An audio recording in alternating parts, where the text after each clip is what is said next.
Hi everyone and welcome to the channel, and today we're going to be helping out a patron with this part for a model aeroplane, and we're looking at placing these numbers along this surface at set intervals. So we're going to be using the usual sketch on surface in the curves workbench, but we're going to rig out some geometry to allow us to place these text items, making it easy to place these across here at set intervals.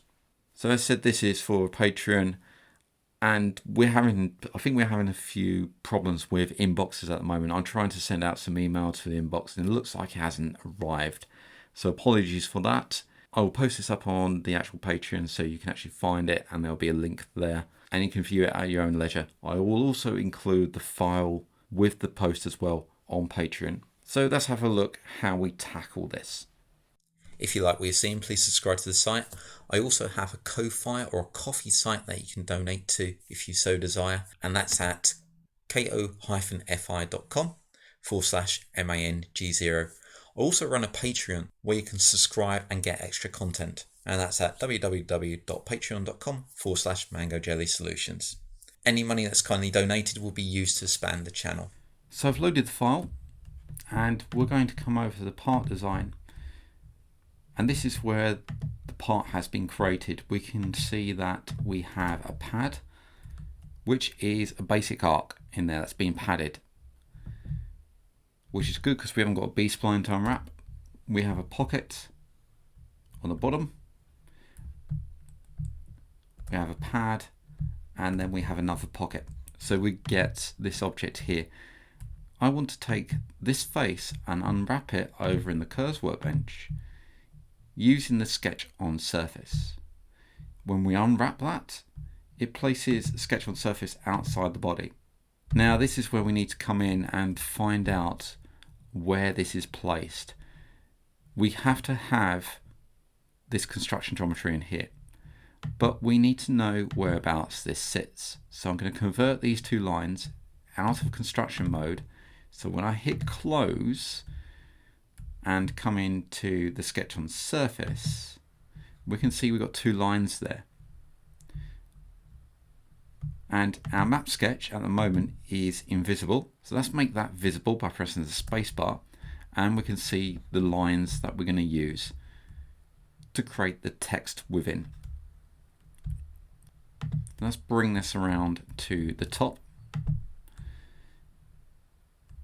And we're going to create the text in here. Let's come up to view, toggle axis cross, and we can get some distance away from here because we don't really want these two lines, but I want some geometry in here to use to place a skeleton sketch that we can attach the text to and use it for alignment and spacing. So we're coming into the map sketch.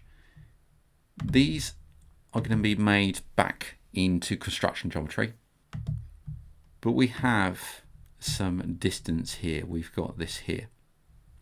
Let's double click on that and give this a name. I'm going to call this starting point.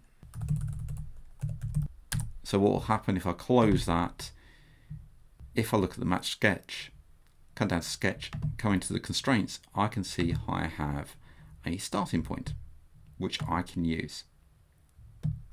So that is a named constraint. Let's come over to the sketcher, and I'm going to create a sketch on the same plane, the XY plane as these. Hit OK. And we're going to place a line in here. I'm not going to use a line, I'm going to use a polyline. And I'm going to create a polyline like so, and each of these points I'm going to attach a piece of text to. So we've got those there, and I'm going to make all these equal, so this will evenly space the text. There is an option in the text string that allows you to space text, but it breaks up each character in there. So if I had 10, 20, 30 in here, then the 1 will be spaced, and then 0, and then the 2 and the 0, which we don't want. So I've got those in there. Let's set a distance from this point and this point, and we're going to place a distance in here. Now this is where we want to bring in the constraint. So for that, let's delete that. So let's go mapped sketch. There it is there. Let's pick that one. Dot constraints dot starting point. And we've got that there. So this has to be in the same case, because if I place a capital in here, it's not going to work. There we go. So it's got to be the same case as what we created that name constraint with. You can see it's got minus 25.94. So if I OK that and hit OK, well, it's going to go over here. So let's come back into that, come into the formula, and we'll place a minus on this side. And that cancels that out. So it's now 25.94 and OK and OK. So that's at the right place now. And we can set some distance across here. And just having a look to see the length. Now, what we may want to do also is come back into our map sketch and name the other constraints in there. Let's do that. So let's close that. So I've got this sketch here. I've still got these two lines. So let's come back into the map sketch and see what else we got. So we've got this one here, and this is length. And also we want the height as well. Let's take this one and name that height, all lowercase. Let's close that. Let's pick our sketch, double click, and we can set up from here to here. Set height of, in the formula, map sketch dot constraint or constraints dot height, and you see it comes up 10 millimeters. Okay, that. And also we need the length, don't we? So from here to here, let's set a length, and we can come into the formula and map sketch constraints. I've picked the other one this time. It doesn't matter which one you pick. Dot length. And OK. I only picked that because I accidentally picked it. So we've got all those there. If I wanted, say, it was going 10, 20, 30, 40, and I wanted another one in here, I can add a point like so and hit escape, get the mouse pointer back and take these two, and this one, make them equal. So we've got equality across there. And we still got movement. So it looks like that these two aren't equal. Let's make those equal. There we go. So if I close that now, we've got this line here, which sits on top of the other part of this line. So now I can come into the map sketch and just make these two construction geometry again. The reason why we make them construction geometry is otherwise you'll see them on here. Let's come back in, make that normal geometry, close, and what will happen is that line, where you can't really see it, but if I hide this one, you can see the line sits here. And when we start extruding these out, then that can cause an issue. We don't want that. So we need to make that sketch all construction geometry, as it was before. And we set this one up with constraints. Now remember that this was this way, so it sat along here. It's going to be in line with this axis cross, so here, so we can come over to the draft workbench, and if you wanted to set up another line above here, so you got another guideline in here, then that's up to you, you can do that. Now I need to set the working plane, because what I want to do is place some text along this line. So here's a quick overview of setting the working plane. This is important to allow us to place our geometry in the correct place and get the text around the right way. It can be a bit tricky to figure out the working plane. I've got my own way of doing this, and what I do, let's say my working plane is set to somewhere like here. So I've just moved my working plane by clicking on the face and just clicking on the button on the left hand side here. So you can see it's moving, except for I can't get it to snap to this one. Try the vertex and we can see it's not actually working. So selecting faces and setting the working plane, or coming up to utilities, select plane, then we can move it like that. To move it to here, well, let's make sure nothing's selected and come up to either the button on the left or utilities, select plane, and I'm going to select this point here, so the vertex, then move working plane to that vertex. Now the thing is that it's moved it from where we was before, so we've got was on here, now we're on that vertex. And what I normally do now is actually make sure nothing's selected and come up to the utilities, select plane again and select top. So we're on the same line as this now. There are other ways to actually select this by selecting 3 points or single vertex, but sometimes that affects our text and places it around the wrong way and we have to start rotating it, etc. I find this a much safer way of doing it. Now we've got this here and we know our boundary is the height to this axis that runs this way. We can actually start placing the text on here. We're going to be using the shape string. Also, it can be found on drafting shape from text. It can be quite confusing because we've got this icon here. We've also got the A, and we've got the A with the pencil here. So I'm going to next select a point. So I'm going to select this point here. I've got my snapping on, seam padlocks on, and snap to these ones here. So I've got the snap to this point. That puts me in X, Y, and Z position. We need to select the font file. This would differ if you're on Windows or Ubuntu or Mac. On Ubuntu, it goes to Users, Share, Fonts, TrueType, and in here I've got a number of TrueType fonts. That just comes with the system. Demonstration purposes, I always use Deja Vu Bold. And we can start typing in what we want. So I'm going to place in here 10 and hit enter. So I've got the 10 there. It's not placed at the moment.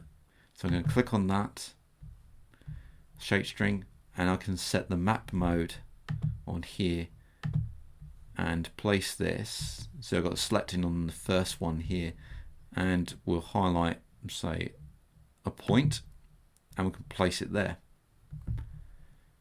I'll select that again, select in, and we'll select this point. So I want it on that point there. If it's too far across, then we can select some in X, in Y direction, etc., etc. So we can change where that's going to sit. So I'm going to place that -9 millimeters and come up, hit OK. So we've got our first one set. That's copy that. So I can click on that, edit, duplicate.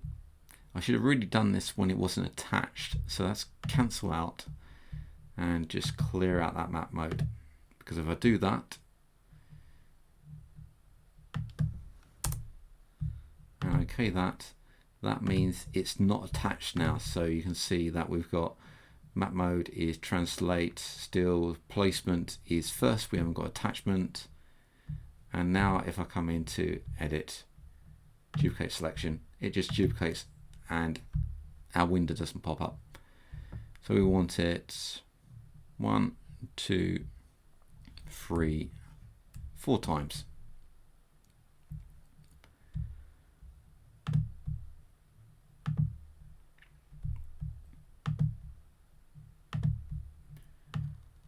So we've got all those there. So we've got 10. This one's going to be 20. And let's place that map mode on this one. you can see we've got the in X direction there, and that's been taken from the previous map mode, which is good. Let's click on this one, and if we look at the map mode, because we duplicated it, we've got the -9 there. So that's working in our favor. So let's place that one there. Okay, so this one is going to be 30. And this one, 40. Map mode to this point. Last one. 50. Map mode to this point. Now if we want to change the size of all these, let's highlight them all, and that's set the size. So at the moment it's 10mm. I'm just going to half that to 5mm. Might be a bit small. Let's go 8. There we go. So all those have changed size. Now what's going to happen is, if we think about where this sits, this is going to be mapped across here. Let me just show you. So this map sketch, if I come in and just set this one, well, we can see it in here. So we can see that 10's just sitting there, and it's sitting inside here. If I took the top one, change it to construction geometry and hit close, we can see that line that sits above there. We'll have to turn that off in a minute. We can do some adjustments with these. So at the moment this is set to the length, isn't it? So this line here, look at the constraints. We can see we've got the constraint. We can see it in here, so that length there. So that's coming to that sketch. And we've got 10mm here. And we're going to use the formula editor. And -5mm off of that. Well, actually, let's go -3mm. And okay. Okay, that. So let's move that up. Might be a bit too much, but we can play with that. Let's close that. You can see the 10's not mapped. So this 10's not mapped, so you can see map mode here. Let's come in and fix that problem. There we go. So now how do we get this on this face? Well, let's come to the sketch on surface and come down to the extra objects. Click on that, and we'll go down to the shape string. And I want to select all of these, so I'm going to click on all of them, and that'll select them all. Hit OK, and what will happen, it will place them on here. We need some finer adjustments now, so well, they're too high and they're around the wrong way. So that's easy to solve. So click on the sketch on surface, come down, and we should find a reverse U. Let's try that to true. Let's put them around the right way now. So we've got the reverse U and a reverse V, and that just reverse those, either the U or the V. So you have X and Y and U and V. So it's another coordinate really to place that on. Need some finer adjustment on this sketch. Let's come into the constraints this time. So we've got constraint 10 -2. Okay, that. And click off, and that's pulled it down. I just want to do the -1. Actually, let's come in here and do -1 on here. There we go. So that's all done. And now what we need to do is just extrude that. Let's do some cleaning up first. Well, actually come back into that map sketch and make that construction geometry, because we can still see that. If we try to extrude that, what will happen is that we'll get an extrusion on this side.